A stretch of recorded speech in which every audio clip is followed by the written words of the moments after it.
It's not an accident that the axiomatic Western individual is someone who was unfairly nailed to a cross and tortured. It's like, yes, right, exactly. So what do you do about that? Well, I thought about that for a long time too. It's like, well, you don't get together in a damn mob, because all that does is allow you to be as horrible as you could possibly imagine and suffer from none of the consequences. That's a bad idea. So how about we don't do that? Well, there's a deep idea in the West too. It's like, pick up your damn suffering and bear it and try to be a good person so you don't make it worse. Well, that's a truth. You know, I read a lot about the terrible things that people have done to each other. You just cannot even imagine it. It's so awful. So you don't want to be someone like that. Now, do you have a reason to be? Yes. You have lots of reasons to be. God, there's reasons to be resentful about your existence. Everyone you know is going to die. You know, you too. And there's going to be a fair bit of pain along the way, and lots of it's going to be unfair. It's like, yeah, no wonder you're resentful. It's like, act it out and see what happens. You make everything you're complaining about infinitely worse. There's this idea that hell is a bottomless pit, and that's because no matter how bad it is, some stupid son of a bitch like you could figure out a way to make it a lot worse. So you think, well, what do you do about that? Well, you accept it. That's what life is like. It's suffering. That's what the religious people have always said. Life is suffering. Yes. Well, who wants to admit that? Well, just think about it. Well, so what do you do in the face of that suffering? Try to reduce it. Start with yourself. What good are you? Get yourself together for Christ's sake, so that when your father dies, you're not whining away in a corner, and you can help plan the funeral, and you can stand up solidly so that people can rely on you.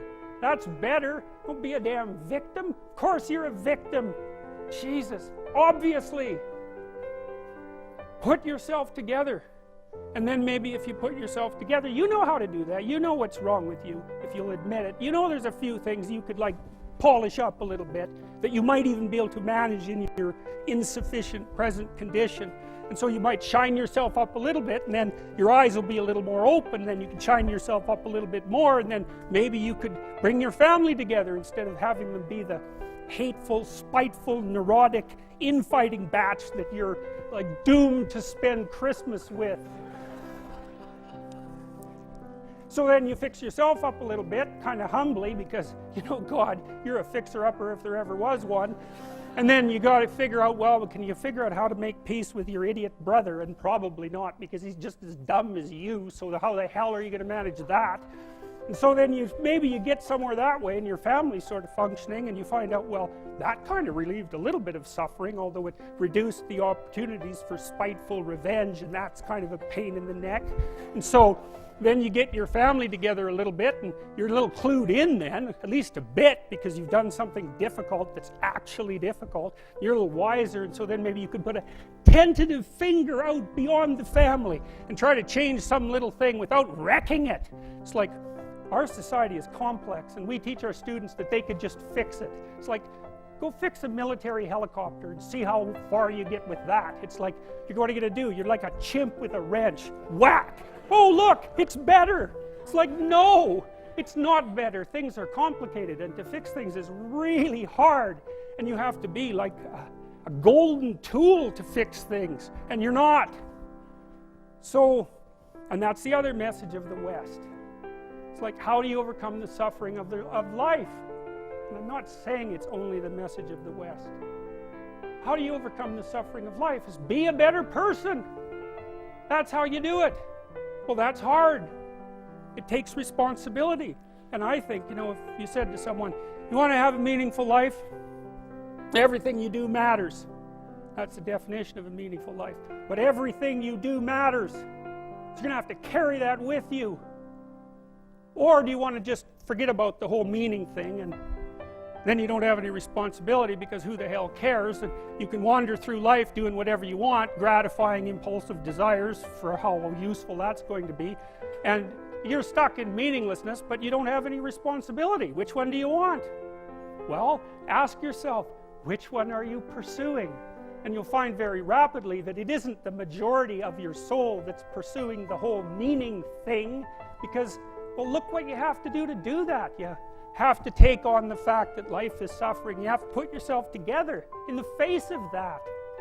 Well, that's hard. Christ, it's amazing people can even do it.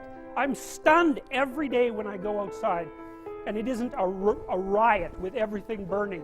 Because really, God, you talk to people, it's like, I knew this guy, he'd been in a motorcycle accident and it really ruined him, and he was like a linesman, you know, working on the power, and he was working with someone who had Parkinson's disease, and they had complementary inadequacies, and so two of them could do the job of one person, and so they're out there fixing power lines in the freezing cold, despite the fact that one was 3/4 wrecked with a motorcycle accident and the other one had Parkinson's. It's like, that's how our civilization works. It's like, there's all these ruined people out there, they've got problems like you can't believe.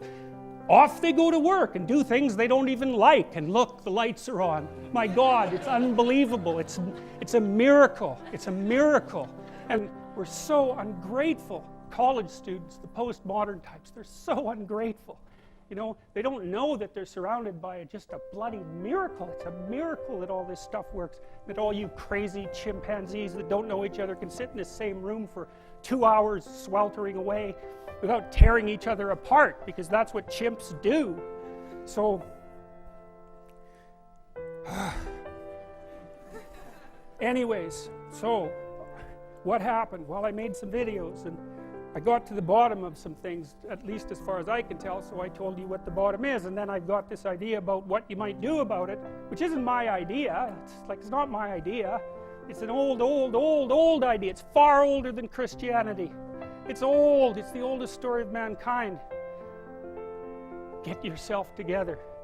Transcend your suffering. See if you can be some kind of hero. Make the suffering in the world less.